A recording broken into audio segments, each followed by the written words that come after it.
We begin with the death of Seymour Perry Berger. Never heard of him? He inadvertently created the memorabilia industry, enabled free agency, reinvented baseball, and helped change a world in which the Phillies franchise sold for $80,000 in 1943 into the one in which the Dodgers franchise sold for $2 billion in 2012. But mostly, Seymour Perry Sy Berger made baseball cards.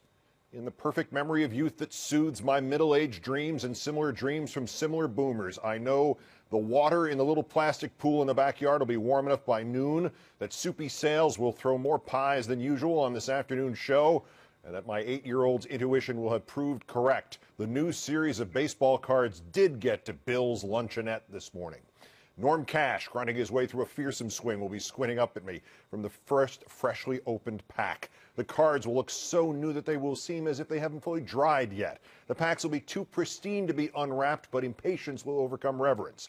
The photographs will look like they were taken yesterday of that new Mets pitcher, Tom Seaver, or the kid in Minnesota, Carew something. All the generations before me and too many after have thrilled to the arrival of spring announced by the baseball card, whether it depicted Derek Jeter, Mickey Mantle, Joe DiMaggio, Babe Ruth, Cy Young, or Harry Wright. There have been organized series of cards of baseball players issued off and on since at least 1871, but Sy Berger turned them into an institution. Berger joined Topps Chewing Gum in 1947 in marketing. He ran contests. He tried to hustle bubble gum. And in 1951, remembering the joy of his youth collecting them in the 30s, he and Topps tiptoed into baseball with a tentative issue of playing card-style cards. And a year later, they all made the great leap. The 1952 Topps product would be not just cards, but Chronicle.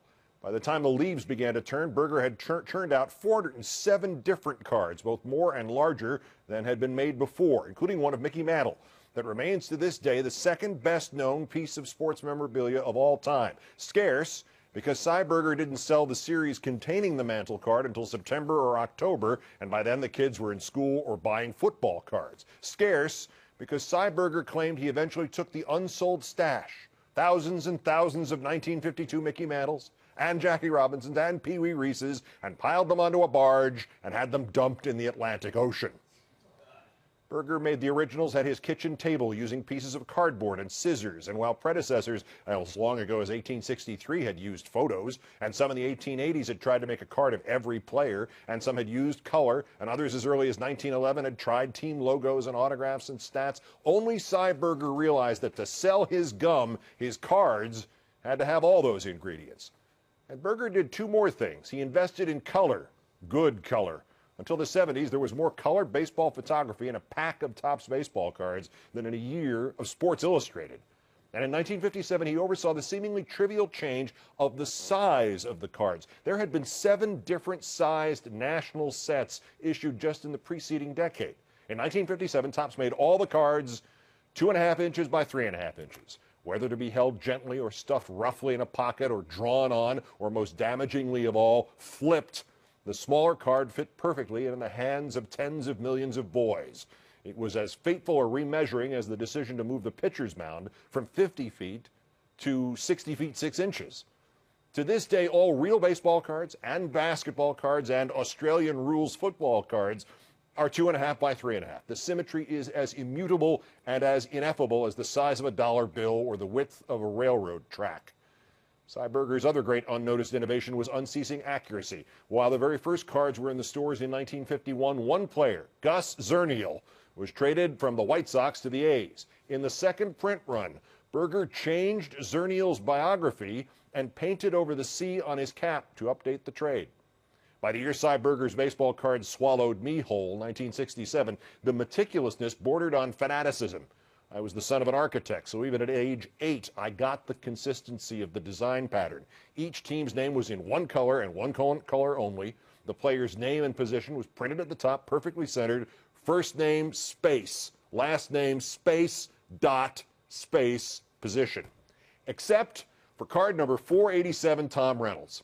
I couldn't figure out card 487 to save my life.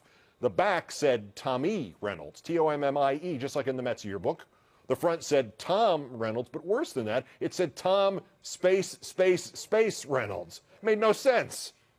20 years and more later, Topps auctioned off decades of its production materials and test printings, everything except locks of Sy Berger's hair, And there it was on a display board in the gym at Hunter College here in New York, the original never-released sheet of 1967 cards, including the first version of number 487 Tom Reynolds, which looked like this.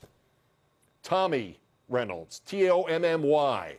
But Tommy Reynolds spelled his name I-E, not Y. So somebody, maybe Sy Berger, more likely somebody who knew Sy Berger, his boss, would never accept the mistake, rushed to the metal printing plate and manually scratched off the second M and the Y, presumably on the premise that calling him Tom was less of a mistake than misspelling Tommy. But that left those little traces of the second M and the Y on the card, so later they scratched the traces off too. So there are 3 different versions of that card. And that's why, while other manufacturers, nationally anyway, of baseball cards came and went, when Topps started, none had lasted more than 9 years. Topps became an institution. And why, when Marvin Miller was brought in by the players to begin their union, he looked at the cheapo contracts that Sy Berger had personally signed the players to and saw a revenue stream.